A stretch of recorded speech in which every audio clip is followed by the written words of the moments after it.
इस वीडियो में हम सीखेंगे कि कॉल एक्टिविटी क्या होता है कमुंडा 7 में, और दोस्तों उसको हम कैसे यूज़ करते हैं कमुंडा 7 में और उसके क्या क्या यूज़ केसेस है। हेलो दोस्तों, मेरा नाम है सुखमन सिंह संधू। तो फिर चलिए दोस्तों वीडियो को शुरू करते हैं। तो दोस्तों आप मेरी कंप्यूटर स्क्रीन पे आ गए होंगे। हमने इवेंट्स सब प्रोसेस सीखा था अभी पुरानी वीडियो में। तो इस वीडियो में हम कॉल एक्टिविटी के बारे में सीखेंगे। तो मैं यहाँ पे वही सबसे पहले नाम कर देता हूँ इसका। तो इसको कर देते हैं YouTube call activity, YouTube call activity. और दोस्तों टाइम टू लिमिट डाल देते हैं P30D। तो दोस्तों हम डायरेक्टली एक कॉल एक्टिविटी को यूज़ करके देखते हैं। तो ये दोस्तों कॉल एक्टिविटी आ गई है। इसके बाद हम एक कॉल एक्टिविटी के बाद हम प्रोसेस को एंड ही करते हैं, एंड प्रोसेस।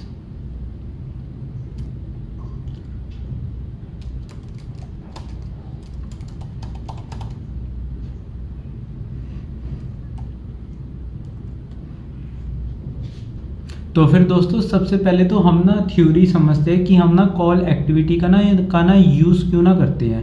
तो फिर दोस्तों जो कॉल एक्टिविटी को हम तभी यूज़ करते हैं कि कोई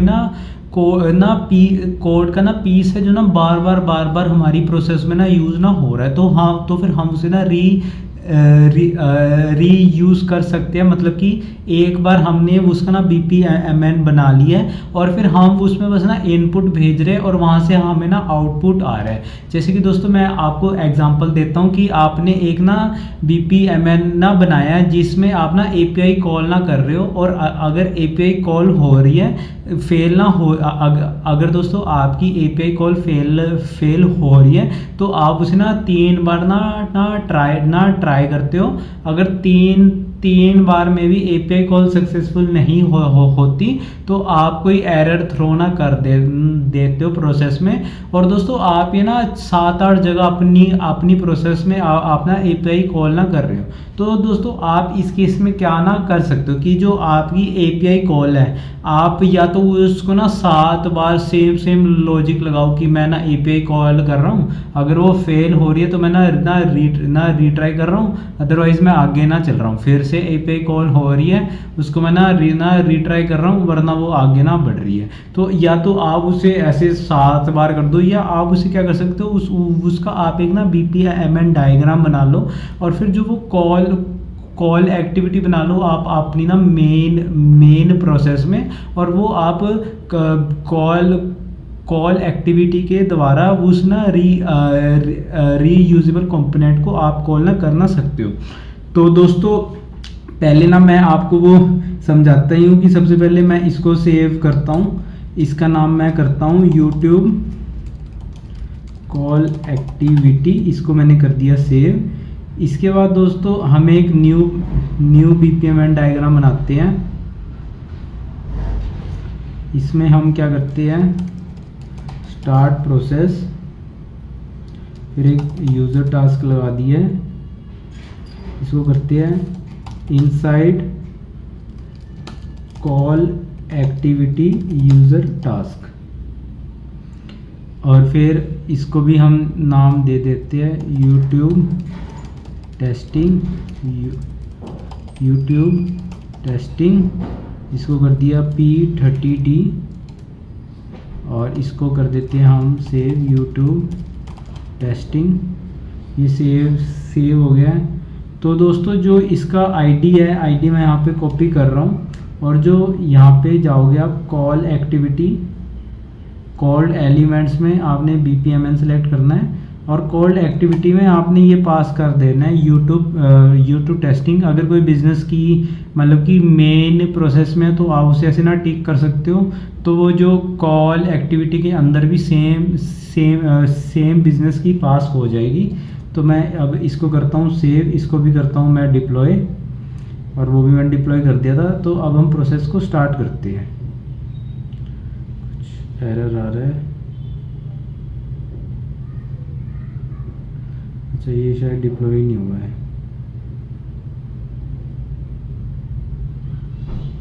अब करके देखता हूँ मैं डिप्लॉय, इसको डिप्लॉय कर दिया है, टेस्ट कर रन करते हैं तो ये रन हो गया है। तो आप देख सकते हो दोस्तों हमारा स्टार्ट प्रोसेस हुआ, उसके बाद कॉल एक्टिविटी के अंदर चले गया। अगर मैं यहाँ पे क्लिक करूँ शो कॉल प्रोसेस इंस्टेंस, तो आप देख सकते हो जो इसके अंदर कॉल एक्टिविटी थी वो हमें ना मिलना गई है। और अगर आप यहाँ से बनाओगे लोकल होस्ट 8080 तो आप यहाँ से कंप्लीट भी कर सकते हो इसे। और अगर मैं बैक जाऊँ तो अगर मैं इसे कंप्लीट कर दूँ तो हमारी यहाँ पे प्रोसेस एंड ना होगी है। लेकिन दोस्तों सिर्फ इतना ही हम कॉल एक्टिविटी का यूज़ नहीं करते, हम क्या करते हैं इसके अंदर वेरिएबल्स भेजते हैं मेन ना प्रोसेस में, और फिर वो वेरिएबल हम वापस भी ना लेते कि उस ना वेरिएबल के बेसिस पे हमें क्या ना रिस्पॉन्स मिला। मतलब आप कॉल एक्टिविटी को एक तरह से फॉर्म ना समझो कि फॉर्म के अंदर कुछ ना ब्लैंक्स है वो हम भर के ना भेजते हैं, और फिर जो हम वो भर के भेजते हैं उस ना रिस्पॉन्स भी हमें कुछ बैक मिलता है। मतलब दोस्तों ज़रूरी नहीं है कि आप ना आपको ना रिस्पॉन्स मिलेगा ही मिलेगा, आप चाहते हो तो रिस्पॉन्स वापस ले भी सकते हो। अगर ना रिक्वायरमेंट कई बार नहीं भी होती तो आप नहीं भी लेना सकते हो। तो फिर दोस्तों हम क्या करते हैं इसके अंदर हम कुछ वेरिएबल पास ना करते हैं। तो दोस्तों मान चलो अब मैं एक स्क्रिप्ट टास्क बनाता हूँ। स्क्रिप्ट टास्क इसके साथ ऐसे जोड़ देते हैं, और हम स्क्रिप्ट टास्क के अंदर क्या करते हैं फॉर्मेट लेते हैं जावास्क्रिप्ट, और फिर इसे इनलाइन लेते हैं। यहाँ पे हम स्क्रिप्टिंग करते हैं एक्जीक्यूशन डॉट सेट वेरिएबल। तो यहाँ पे मैं करता हूँ जैसे कि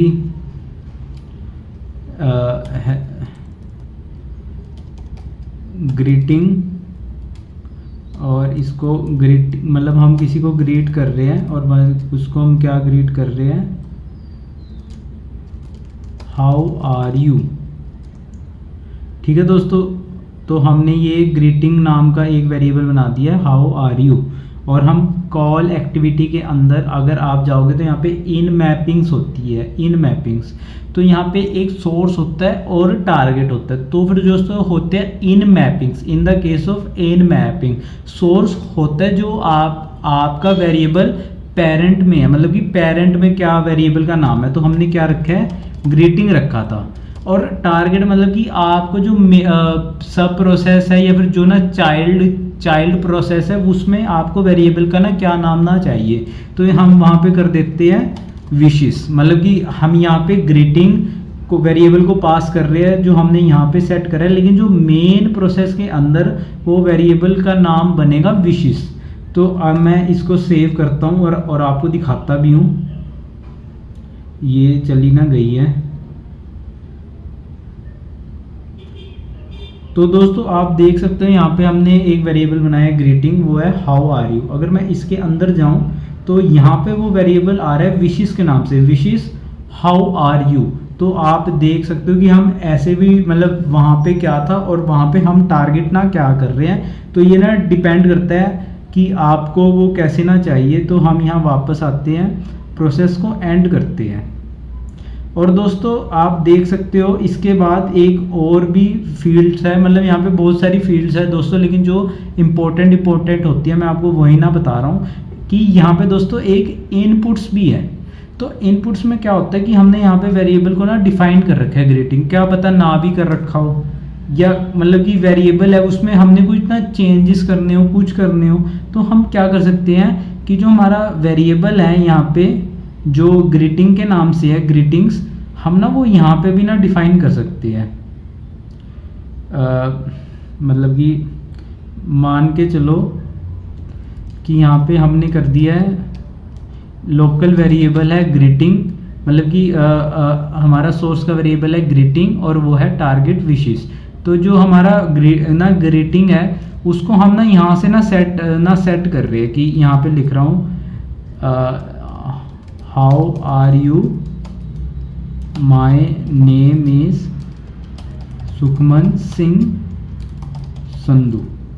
ठीक है दोस्तों, अब मैं इसको करता हूँ सेव, और अब आपको मैं दिखा दूँ क्या करा है कि मैंने वो जो वेरिएबल है यहाँ पे मैप तो करा है कि वो पेरेंट में नाम है ग्रीटिंग, वहाँ पे मुझे चाहिए विशेस, लेकिन जो मैंने इनपुट है वो वेरिएबल जो ग्रीटिंग है वो मैंने उसकी वैल्यू यहीं से ना रखी है। जो इनपुट्स में जो मैं ग्रीटिंग्स भेज रहा हूँ उसकी वैल्यू ये होनी ना चाहिए। अगर कुछ और भी आप सेट करोगे तो ओवरराइड भी हो जाएगी।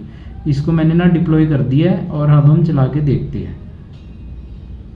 तो आप देख सकते हो यहाँ पे हमारा वेरिएबल भी सेट हो गया है, greetings greeting string how are you my name is Sukhman Singh. और अगर आप इसके अंदर जाओगे तो यहाँ पे भी विशेस के नाम पे आ रहा है, how are you my name is wishes.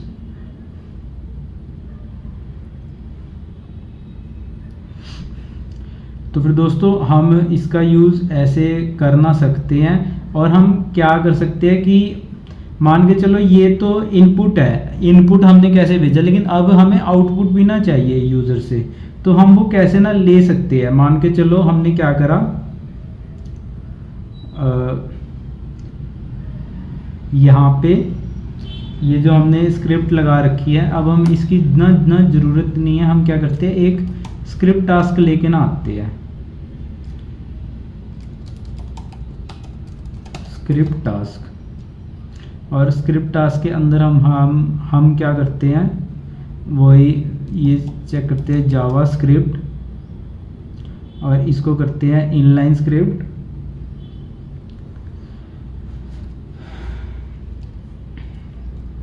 और इनलाइन स्क्रिप्ट के अंदर हम क्या करते हैं, जो स्क्रिप्टिंग करते हैं, तो हम मान के चलो execution dot set variable,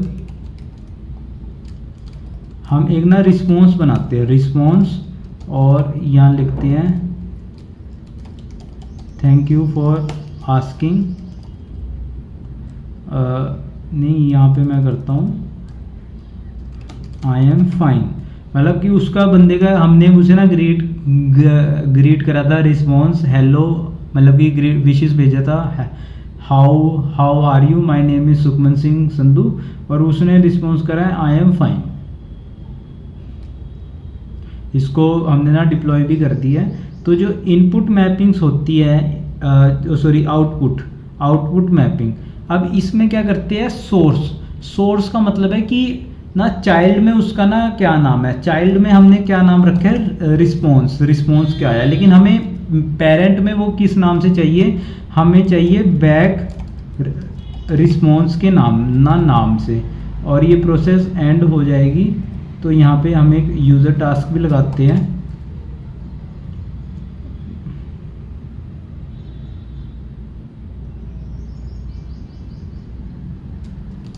main process user task, और इसको करता हूँ मैं डिप्लॉय।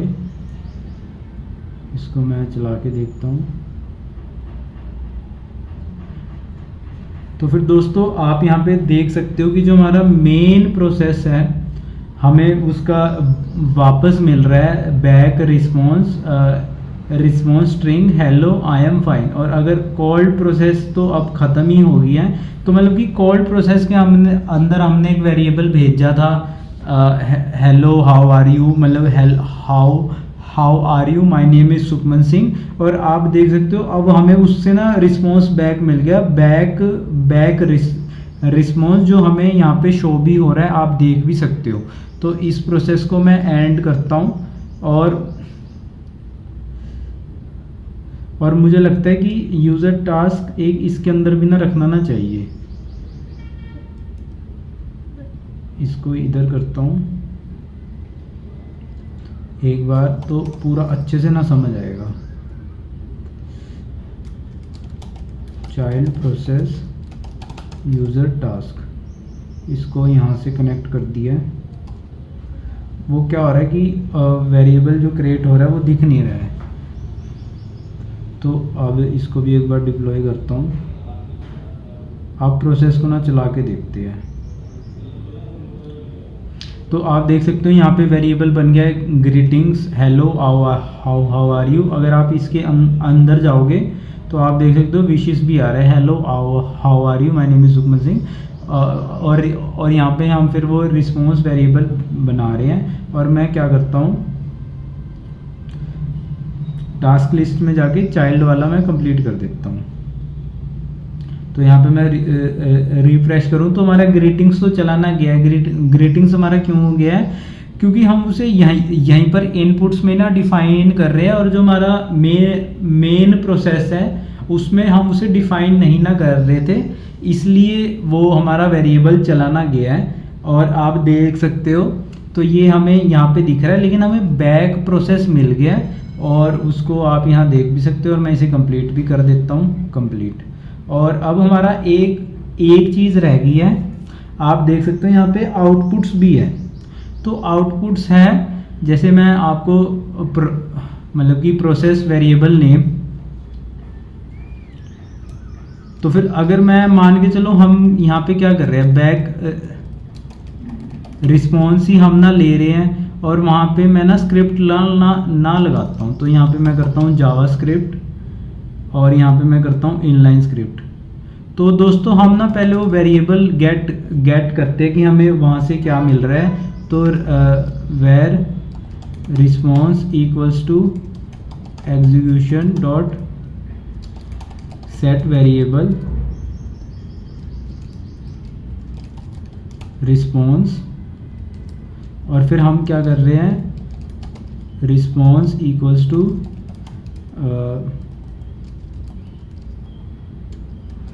ओके प्लस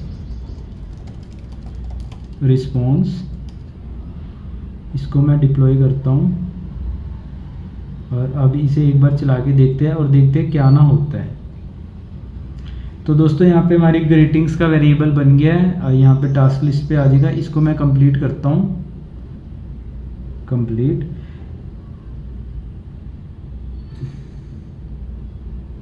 तो फिर दोस्तों यहाँ पे ये एरर इसलिए दे रहा है क्योंकि हम यहाँ पे ना रिस्पॉन्स को गेट करना ना चाह रहे हैं, लेकिन हमें वेरिएबल क्या मिल रहा है, बैक रिस्पॉन्स मिल रहा है। तो हम ना रिस्पॉन्स के अंदर नहीं चेंजेस कर सकते, हम बैक वेरिएबल के अंदर ना चेंजेस कर सकते हैं।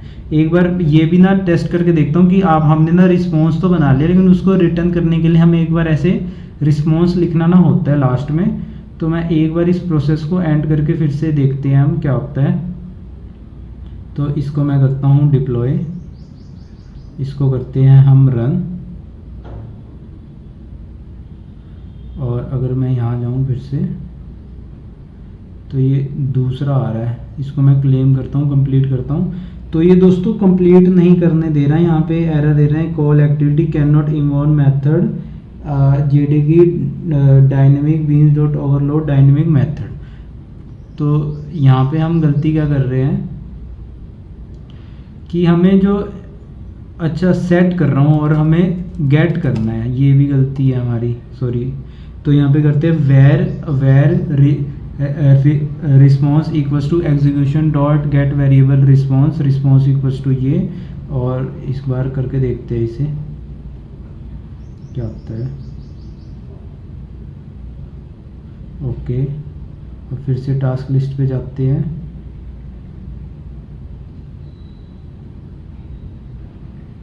इसको काटता हूँ। तो ये अब कंप्लीट हो गया है। और अगर मैं देखूँ यहाँ क्या आ रहा है, तो दोस्तों यहाँ पे जो हमारा बैक रिस्पॉन्स है वो क्या बन गया, ओके नल। क्योंकि दोस्तों हम यहाँ पे जो वेर रिस्पॉन्स गेट करने की कोशिश कर रहे हैं, वो ना रिस्पॉन्स यहाँ पे वेरिएबल है ही नहीं मेन प्रोसेस के अंदर। जो वो हमारा वेरिएबल है वो ना बैक रिस्पॉन्स के ना नाम से है। तो मुझे यहाँ पे ऐसे चेंज करना ना चाहिए, बैक रिस्पॉन्स। तो मैं ना बैक रिस्पॉन्स ना ले रहा हूँ, और जो मतलब कि जो फिर वो मैं क्या कर रहा हूँ, बैक रिस्पॉन्स को मैं ना ओवरराइड कर रहा हूँ, उसके आगे मैं बस एक ओके ना लगा रहा हूँ। तो अगर मैं आपको दिखाऊं इससे क्या ना होगा कि मतलब हमारा वेरिएबल आया बैक रिस्पॉन्स, और फिर हमने उसको ओवरराइड ना कर दिया। तो ये यहाँ पे है। तो मैं टास्क लिस्ट में जाता हूँ, अच्छा यहाँ पे ना मे बी इसको हम फिर से चला के देखते हैं, क्योंकि मेरे को लग रहा है कोई पुरानी प्रोसेस है वो भी चलना रही है। अब कोई भी टास्क लिस्ट नहीं है, तो मैं इसको फिर से ऑन ना करता हूँ। ओके, ये डिप्लॉय हो गया है।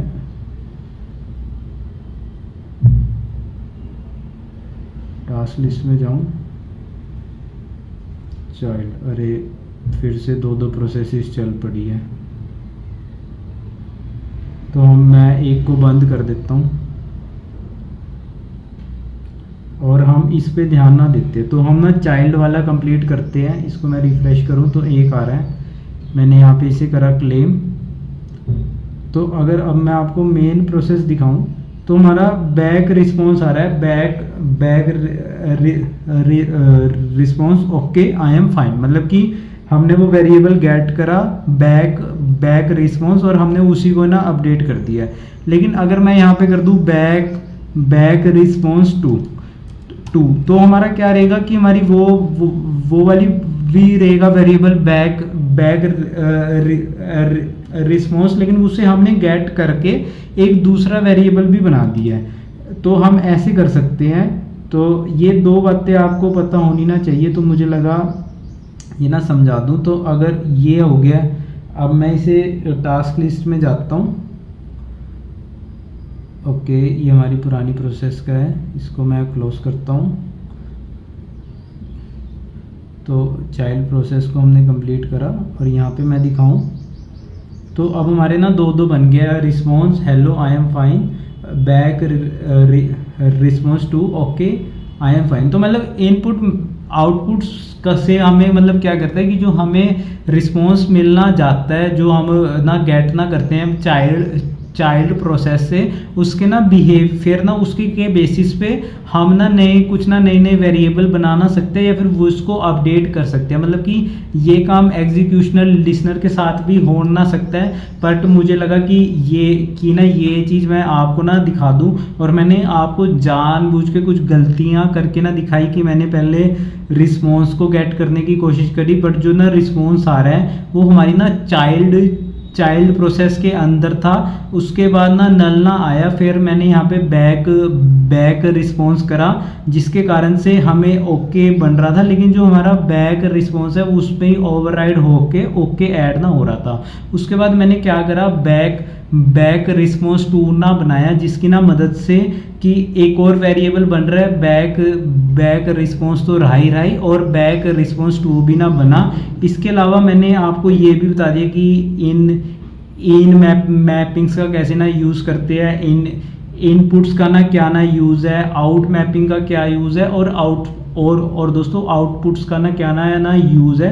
तो इसके अलावा मुझे नहीं लगता कि ना कॉल एक्टिविटी में कुछ ना रह गया है। और दोस्तों अगर आपका कोई डाउट है तो आप मुझे नीचे कमेंट सेक्शन में ना पूछ सकते हैं। और दोस्तों ये वीडियो इतनी।